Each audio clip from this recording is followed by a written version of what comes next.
ఆలోచించండి, ఆచరించండి, ఆనందమయంగా జీవించండి. అహింస పరమో ధర్మః. మానవ ఆహారం ఒక సత్యమైన అవగాహన. మనం తీసుకునే ఆహారమే మన మనస్సుగా మారుతుంది.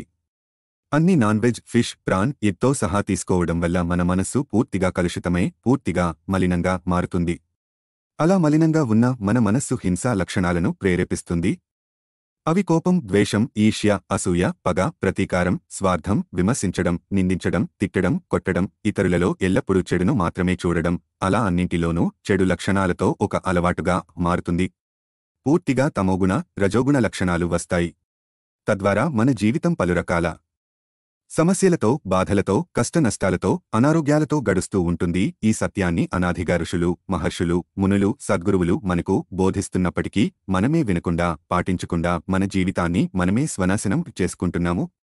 అందుకే కేవలం శాఖాహారం మాత్రమే తీసుకుంటే మానవులందరి పట్ల, సమస్త జీవుల పట్ల కరుణ, దయ, జాలి, ప్రేమ, క్షమాగుణం, ఇతరులకు సేవ, సహాయం చేసే గుణం మొదలైన మంచి గుణాలు అలవడతాయి. తద్వారా మన జీవితాన్ని ఆనందమయంగా గడపవచ్చు. అందుకే ఆలోచించండి, ఆచరించండి, ఆనందమయంగా జీవించండి. శాఖాహారమే మానవ ఆహారం, శాఖాహారమే అమృత ఆహారం. మీ మనస్సు ప్రశాంతంగా ఉండాలంటే శాఖాహారమే తీసుకోవాలి. మీ జీవితం శాంతియుతంగా ఉండాలంటే శాఖాహారమే తీసుకోవాలి. ప్రతి గృహం శాంతి నిలయంగా కావాలని సదా కాంక్షిస్తూ ఇంటింటా శాఖాహారం. జగమంతా శాంతిమయం, సర్వజీవులు సుఖంగా జీవించాలి. సర్వే జనా సుఖినో భవంతు. మీ ఆత్మీయ ఆత్మస్వరూపం